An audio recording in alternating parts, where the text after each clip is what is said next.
ឯកឧត្តមបណ្ឌិតសភាចាស់ហងជួននរិនឧបនាយករដ្ឋមន្ត្រីក្រសួងអប់រំយុវជននិងកីឡាឯកឧត្តមឧបនាយករដ្ឋមន្ត្រីហ៊ុនម៉ាណីរដ្ឋមន្ត្រីក្រសួងមុខងារសាធារណៈនិងជាប្រធានសហភាពសហព័ន្ធយុវជនកម្ពុជាឯកឧត្តមខួងស្រេងអភិបាលរាជធានីភ្នំពេញនិងតំណាងអង្គភាពប្រឆាំងអំពើពុករលួយបានអញ្ជើញបើកវិញ្ញាសាប្រឡងសញ្ញាបត្រមធ្យមសិក្សាទុតិយភូមិសម័យប្រឡង10សីហា2026នៅវិទ្យាល័យព្រះស៊ីសវត្តរាជធានីភ្នំពេញក្នុងឱកាសនោះឯកឧត្តមឧបនាយករដ្ឋមន្ត្រីហងជួននរិនរដ្ឋមន្ត្រីក្រសួងអប់រំយុវជននិងកីឡាបានប្រកាសហាមឃាត់មិនឲ្យយកប្រធានវិញ្ញាសាចេញពីបន្ទប់ប្រឡង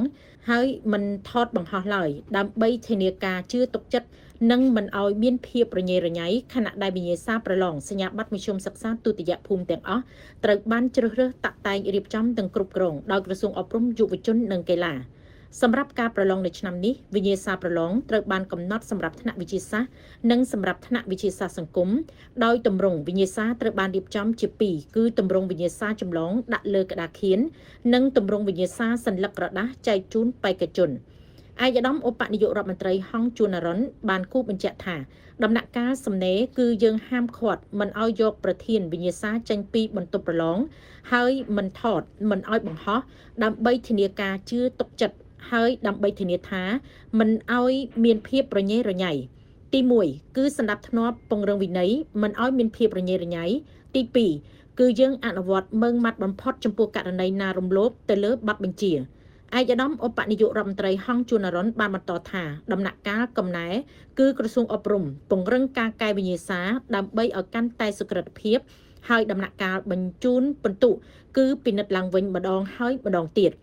ឯកឧត្តមឧបនាយករដ្ឋមន្ត្រីហងជួននរិនរដ្ឋមន្ត្រីក្រសួងអប់រំយុវជននិងកីឡាបានបញ្ជាក់ថាដំណើរការប្រឡងសញ្ញាបត្រមធ្យមសិក្សាទុតិយភូមិសម័យប្រឡង10សីហា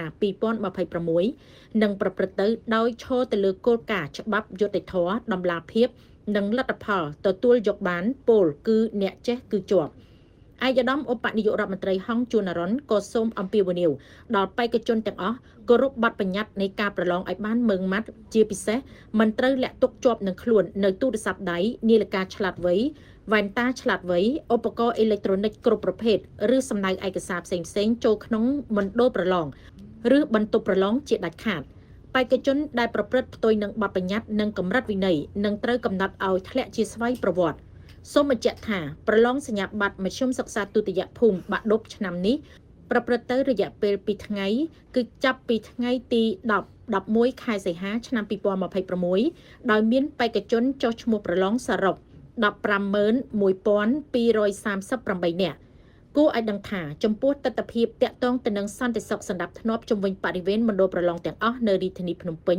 ត្រូវបានរៀបចំយ៉ាងល្អប្រសើរដោយមានការចូលរួមពីអាជ្ញាធរមានសមត្ថកិច្ចក្រោមការយកចិត្តទុកដាក់និងណែនាំរបស់ឯកឧត្តមខួងស្រេងអភិបាលរាជធានីភ្នំពេញជាមួយគ្នានេះរដ្ឋបាលរាជធានីភ្នំពេញបានប្រកាសការផ្ញើកង់ម៉ូតូនៅតាមមណ្ឌលប្រឡងដែលរៀបចំដោយអាជ្ញាធរមានសមត្ថកិច្ចមិនត្រូវបានបង់ប្រាក់នោះឡើយនាព្រឹកនេះដំណើរការសំណេរមានសកម្មភាពឆែកប្រមូលសំណៅឯកសារឧបករណ៍អេឡិចត្រូនិកនិងសម្ភារៈហាមឃាត់ផ្សេងៗពីបេក្ខជនដោយគណៈកម្មការអនុរិយសូមជម្រាបថាការប្រឡងបាក់ឌុបឆ្នាំ2026នេះ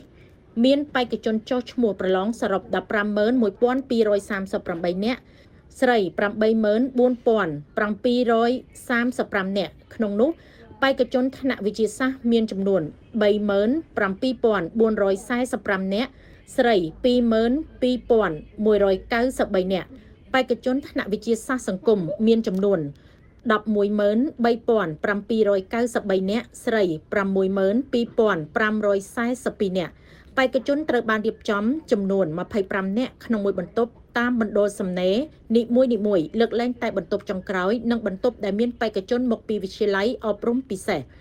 មណ្ឌលសំណេរមានចំនួនសរុប244មណ្ឌលស្មើនឹង6,104បន្ទប់ក្នុងនោះថ្នាក់វិទ្យាសាស្ត្រមាន68មណ្ឌលស្មើនឹង1,526បន្ទប់និងថ្នាក់វិទ្យាសាស្ត្រសង្គមមាន176មណ្ឌលស្មើនឹង4,578បន្ទប់ចំណែកឯមណ្ឌលកំណែមានចំនួន10មណ្ឌលស្ថិតនៅរាជធានីភ្នំពេញ